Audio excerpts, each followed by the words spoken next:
The story of King David's story begins in the small town of Bethlehem, where he was born into the family of Jesse. Samuel, the prophet of Israel, was instructed by God to go to Bethlehem to anoint a new king after Saul's rejection. God told Samuel that he would choose one of Jesse's sons, and Samuel asked Jesse to bring his sons before him.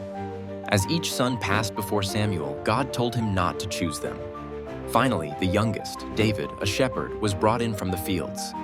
When Samuel saw him, God spoke to him, saying, "Arise, anoint him, for this is the one." Samuel anointed David, and the Spirit of the Lord came upon him, marking the beginning of his journey. The most famous story of David before he became king is his battle against Goliath. The Israelites were at war with the Philistines, and Goliath, a giant warrior, challenged the Israelites to send someone to fight him. David, still a young shepherd, came to bring food to his older brothers at the battlefront. When he heard Goliath mocking Israel, he was angered and volunteered to fight the giant. Saul, the current king, doubted him, but eventually allowed him to go. David refused the king's armor, relying instead on his sling and 5 smooth stones from a brook. With God's help, David defeated Goliath with a single stone to the forehead, and the Philistine army fled in fear. This victory made David famous throughout Israel. After defeating Goliath, David was brought into King Saul's service, where he became a skilled harpist and a trusted warrior. Saul grew increasingly jealous of David's success, especially after the people began singing, "Saul has slain his thousands, and David his tens of thousands." This stirred anger in Saul, and he sought to kill David. Despite Saul's attempts on his life, David remained loyal, even sparing Saul's life when he had the opportunity to kill him in a cave.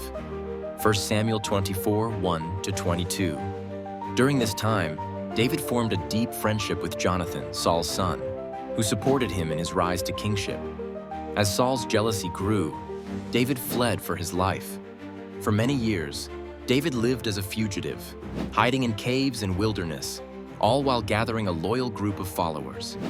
He had several chances to kill Saul but chose not to, showing respect for God's anointed king.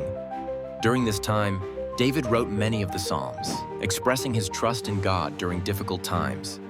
His patience and faithfulness marked him as a man after God's own heart. After Saul's death in battle, David was anointed king of Judah, one of the tribes of Israel, but not yet over all Israel. There was a power struggle, as Saul's son, Ish-bosheth, became king over the northern tribes. This led to years of conflict between the house of David and the house of Saul. During this time, David continued to grow in strength and influence, showing mercy and kindness to those who remained loyal to Saul's house, including his former enemies. Eventually, after the death of Ish-bosheth, all the tribes of Israel came to David and anointed him as their king, making him ruler over all Israel.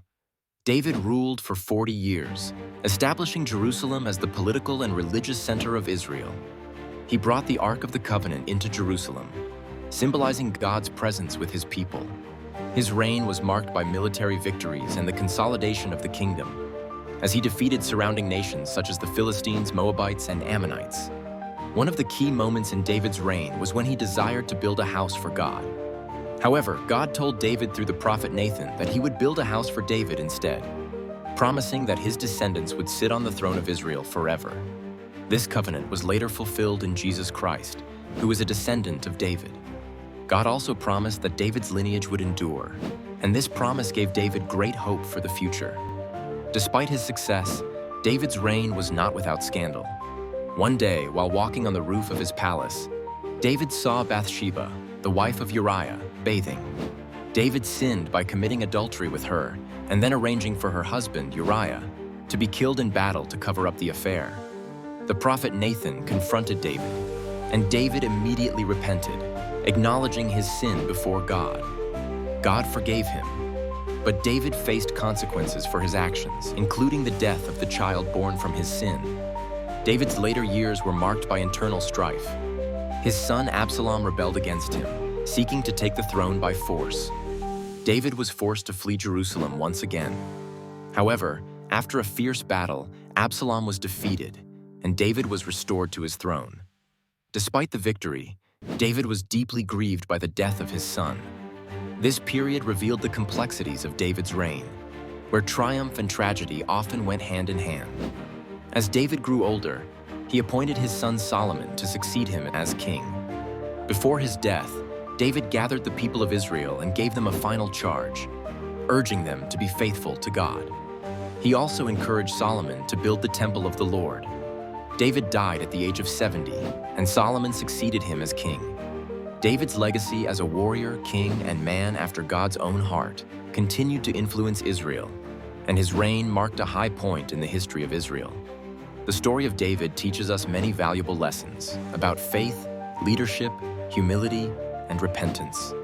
Despite his flaws and failures, David always sought God's heart, and in doing so, he became a man after God's own heart. His life reminds us that even when we make mistakes, God offers forgiveness and grace, and he can still use us for his purpose. Trust in God's promises, seek his guidance, and never lose hope in his plan for your life. If you enjoyed this story and the lessons it holds, please don't forget to like the video and subscribe to my channel for more inspiring content like this. Thank you for watching.